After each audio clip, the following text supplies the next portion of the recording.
February 1942, the Japanese attack Darwin in force and the RAAF does not have a plane to meet them. Only the Americans have a modern fighter, the Curtiss P-40, but many of these are destroyed on the ground. It was this sneak raid that spurred the acquisition of modern planes for the RAAF. The famous Spitfire was acquired from Britain, and by 1943 3 squadrons were based in Darwin. The Spitfire was in some ways unsuited to Australia because it couldn't fly very far.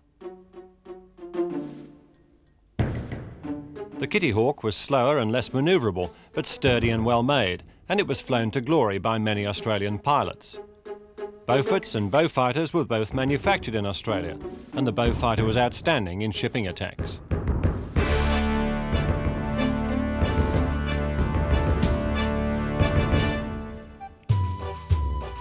Closer to the ground, and much slower, the Blackburn monoplane of 1909. Only the occasional wobble gives the game away. These aren't full-sized aircraft, but models, the result of many hours of patient work by members of the Radio-Controlled Aircraft Society of New South Wales.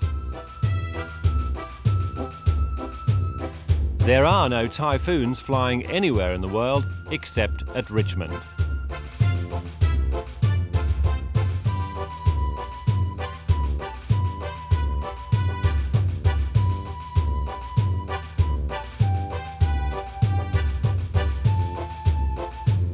These are mammoth-scale models of 2 meters wingspan, powered by modified chainsaw engines, and they look more than convincing until they get too close to the ground.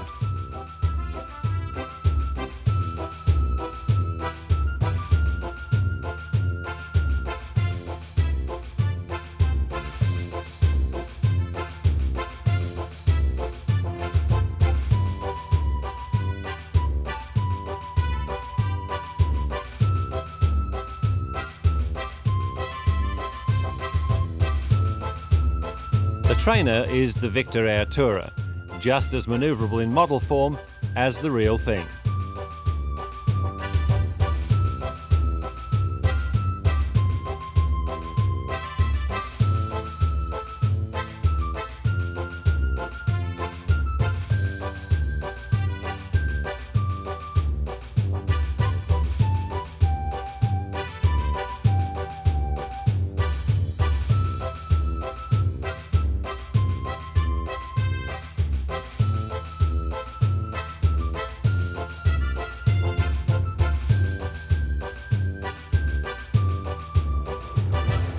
But the aircraft flown by Robert Henry Maxwell Gibbs is somewhere in between a model and a full-sized aircraft. It's a French home-built plane called the Cree-Cree, home-built being the operative word, because Bobby Gibbs built this plane in the upstairs lounge room of his home. The 2 engines have to be started with a pull cord like a lawnmower. It flies well, in fact, on 1 engine. Bobby Gibbs is in his 74th year.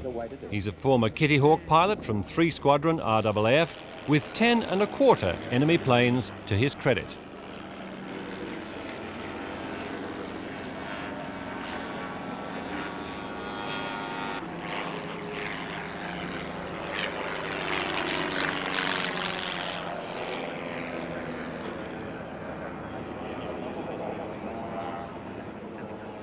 Bob, how long did it take you to build the aircraft? Approximately 6 years, Jeff. And what, you literally built it in your house, right? And this occasioned some concern by the Memsahib? Well, I got permission from the madam to use the top lounge, a section of the top lounge, for about 3 months. I ended by using all the top lounge, and 5 years later I wheeled the aircraft out to continue work on it. Can anybody build one of these who can use a power tool, Bob? I doubt if you can use a power tool, but you don't need any special equipment at all. Any ordinary equipment will build. And of course it has the distinction of being the smallest twin-engined aircraft in the world, isn't it? It is in this model, this type, is in the Guinness Book of Records as the smallest twin-engine aircraft in the world. And it's fun to fly? It's like flying a baby Spitfire. Beautiful little thing to fly.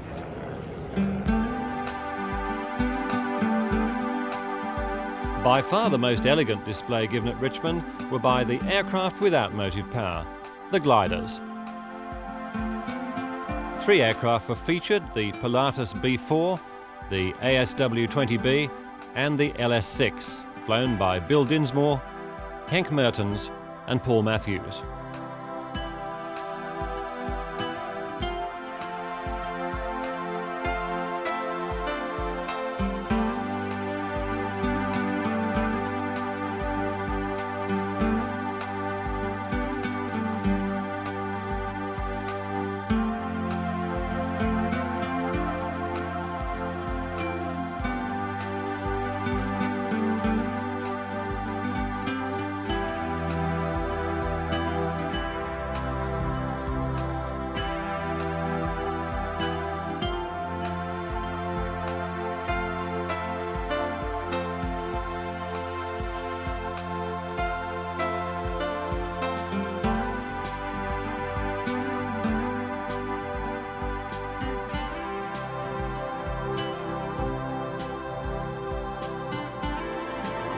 From an aerobatic display with no power to one with considerable amounts of horsepower.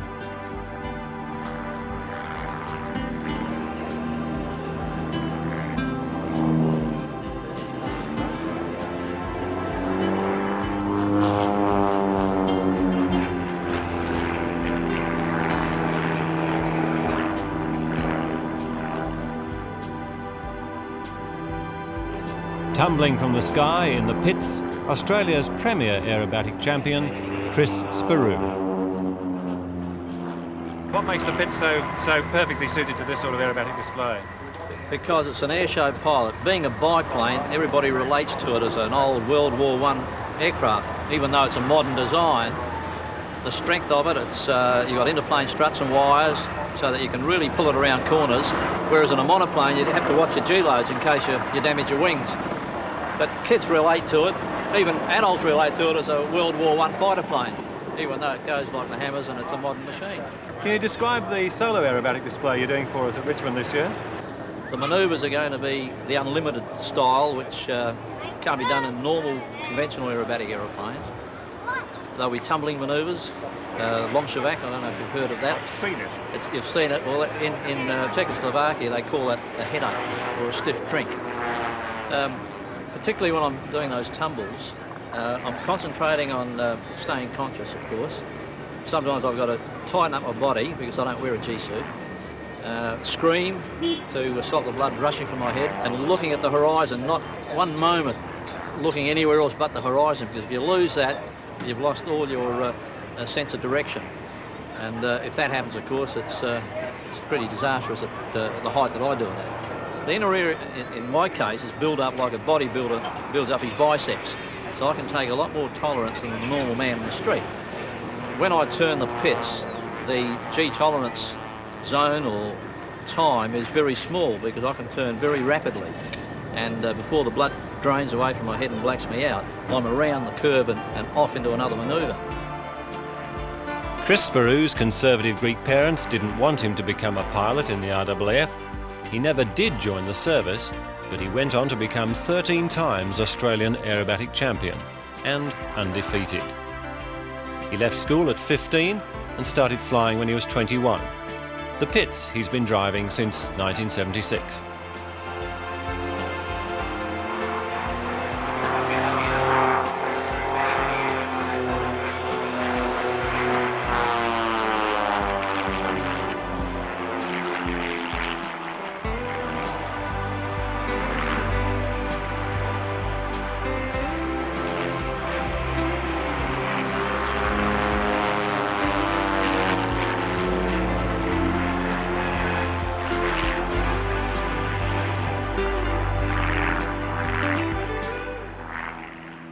This is the debut too of the Roaring 40s aerobatic team. They're all New Zealand pilots and they're flying an American aircraft, the North American Harvard or Texan, a sturdy and very noisy little advanced trainer flown by thousands of pilots during the war before they graduated onto more hairy-chested piston-engined aircraft. There are 5 aircraft in the display team with 1 spare, and 5 Harvards make an awful lot of noise.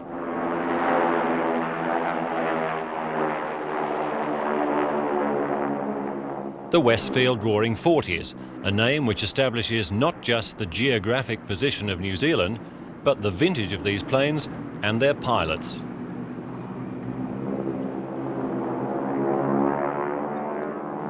Nothing quite makes a sound like a Harvard, unless it is another Harvard.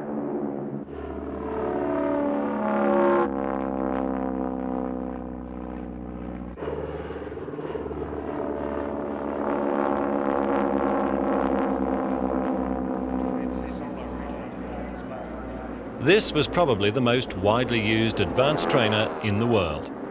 First flown in 1939, it was built in its thousands in the United States and Canada. Many Australians flew the Harvard as part of the Empire Air Training Scheme. Its characteristic sound is caused by the tips of the propellers, which are travelling faster than sound when the aircraft is at speed.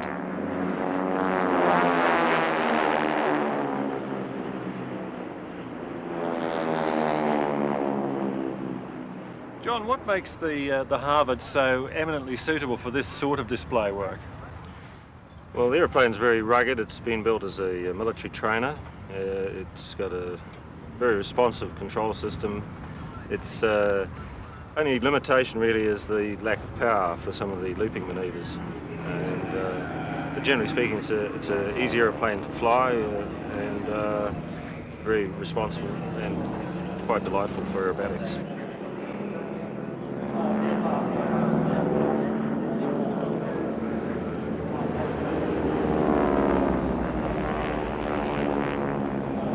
The Harvard isn't a very fast aircraft, which means that its display can be placed fairly and squarely over the heads of the crowd.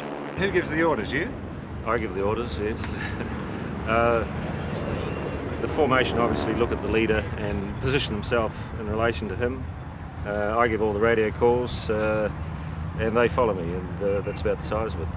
The leader's responsibilities are mainly in positioning the formation where it should be to do the manoeuvres at the right height and the right speed. Conditions such as these with fairly strong westerly present a few problems, but it's all part of the deal. There's nothing you can't cope with. Nothing we can't cope with. We're used to wind today. Well, from an aircraft from 1940s technology, an advanced trainer, to Harvard, we come to another New Zealand aircraft. In fact, the newest aircraft at Richmond, which is the Mackie MB339, and the man driving it is a very lucky fellow by the name of Squadron Leader Herb Keatley. Herb, how do you like your new toy? Very impressed with it. Very happy with the aircraft. We personally believe we've bought the right aeroplane for the job that we're doing, and it's performing above expectations.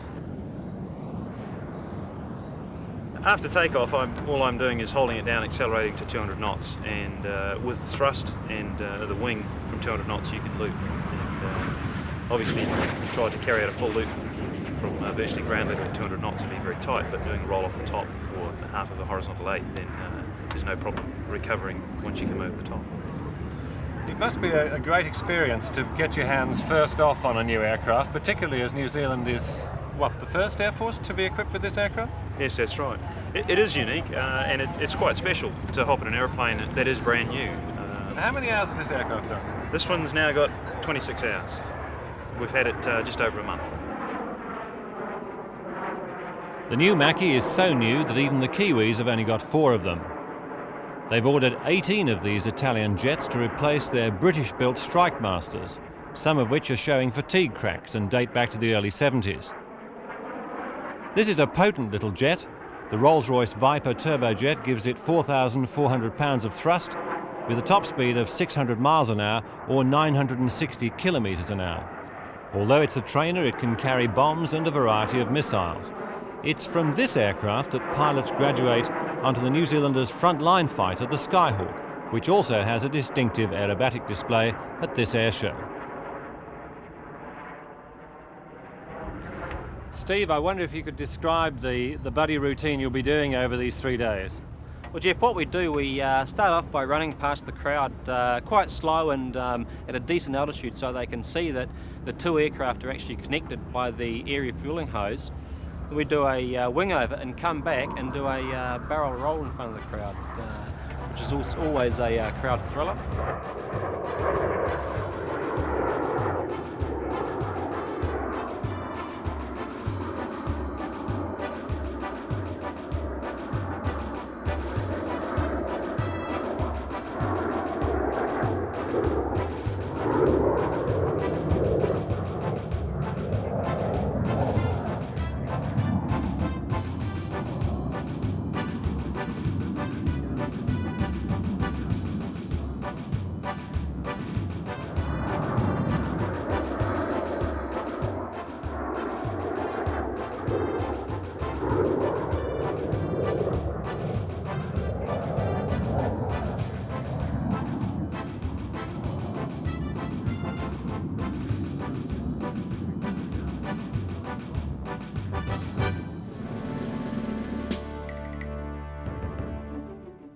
At the beginning of World War II, the Royal Australian Air Force did not possess a single modern fighter aircraft.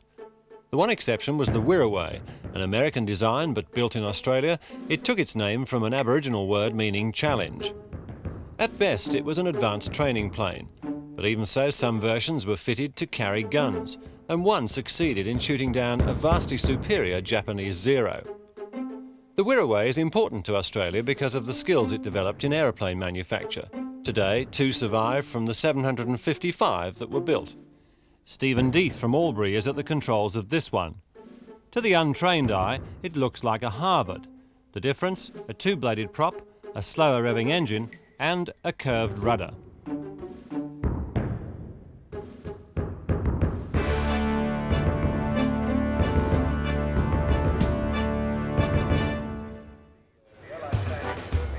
Around 150,000 people turned up for the RAAF's 70th anniversary, where there was something for everyone.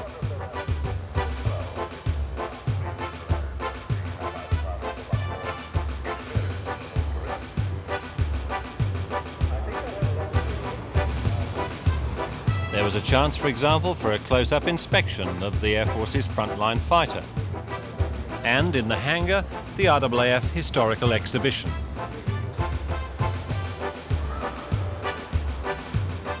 Here there were demonstrations of engines, missiles, cockpits, and even a partly restored de Havilland Mosquito, the wooden wonder of World War II.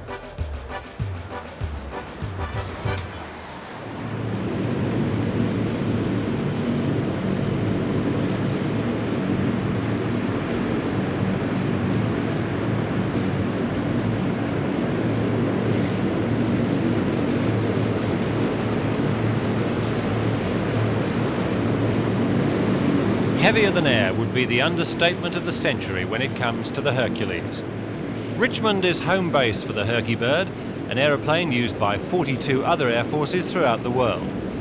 The Herc is a reliable and extremely versatile transport aircraft which can lift 20,000 kilograms of cargo and set it down on a relatively small strip.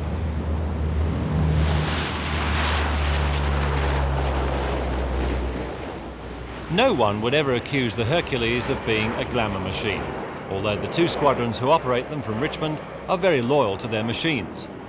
The Hercules can do lots of things, but for some strange reason, no one had ever thought of putting 8 Hercs in the air all at once. And 8 Hercules constitutes what you might refer to as the aluminium overcast.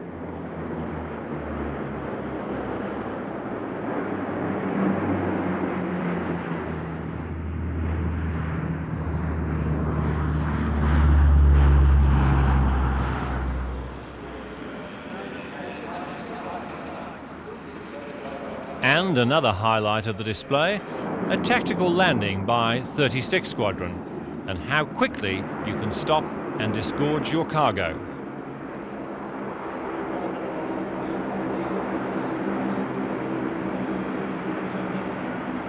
Even if it is only a Land Rover.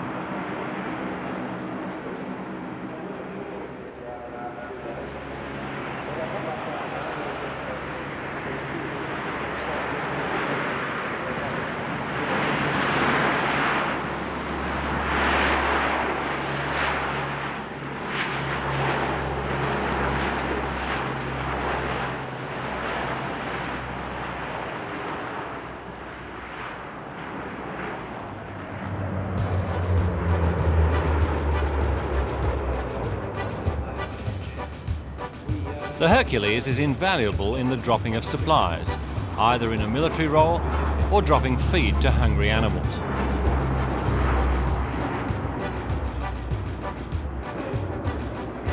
Versions of the Hercules have now been in RAAF service for over 30 years. It was used extensively in the war in Vietnam for supply dropping, casualty evacuation and general cargo. And for a big aircraft, it's surprisingly manoeuvrable.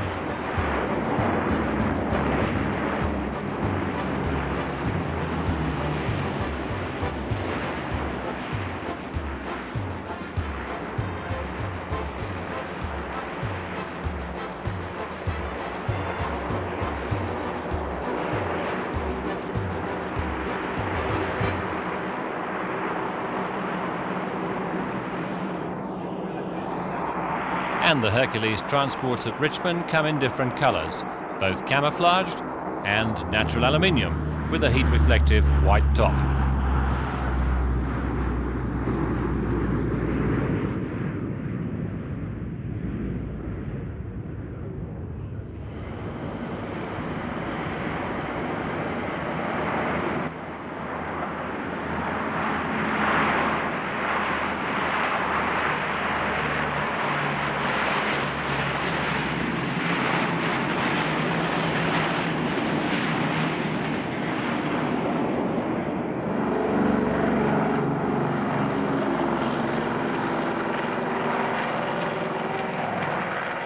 It's noisy, it's big, and it's Canadian.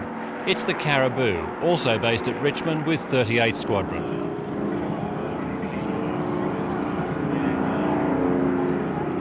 The Caribou is a slow-flying utility transport powered by Pratt & Whitney piston engines. Flown by an experienced pilot, it can perform some astonishing tricks.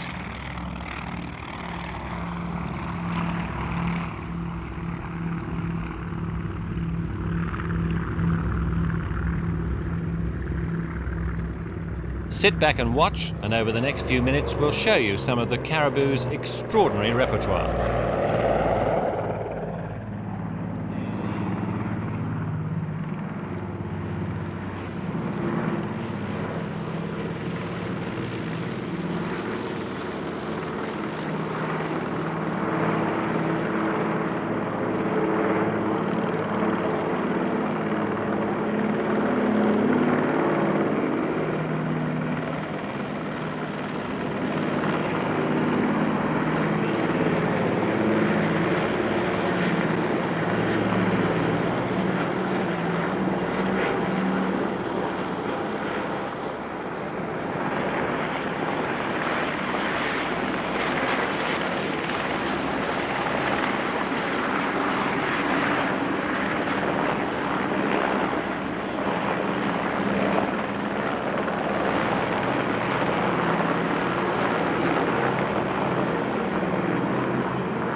In 1964 in Vietnam, a Caribou was shot down by ground fire, so a new technique of spiralling in and out of small runways, often surrounded by hills, was adopted.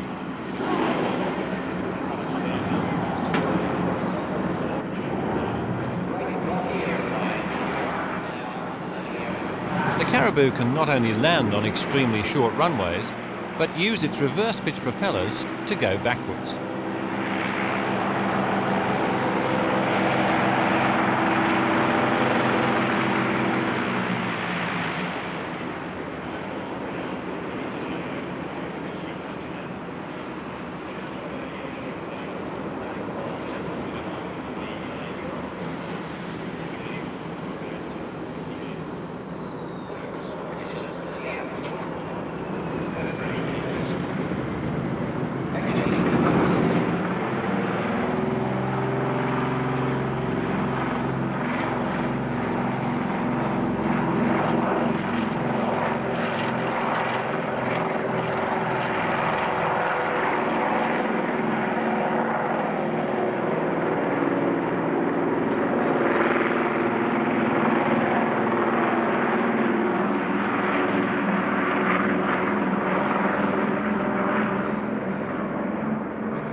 touch and go on those gears on the RAAF runway.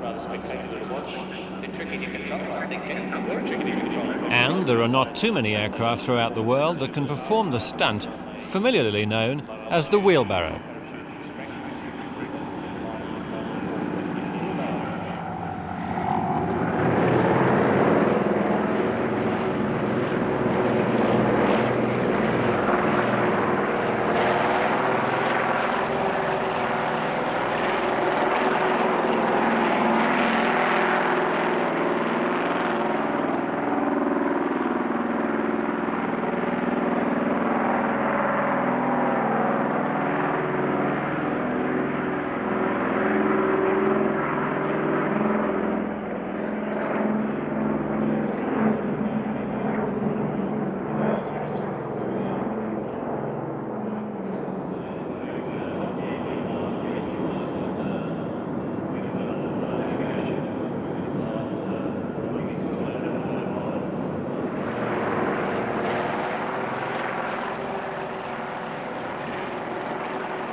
And to conclude, the sort of landing the Caribou frequently performed in what passed for runways in Vietnam.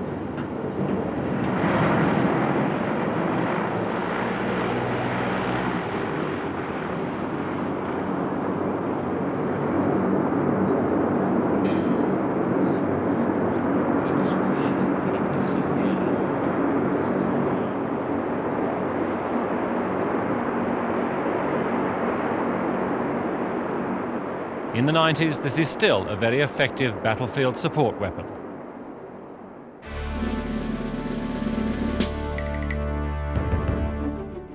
Slipping in and out of tight spots has always been the Caribou's forte.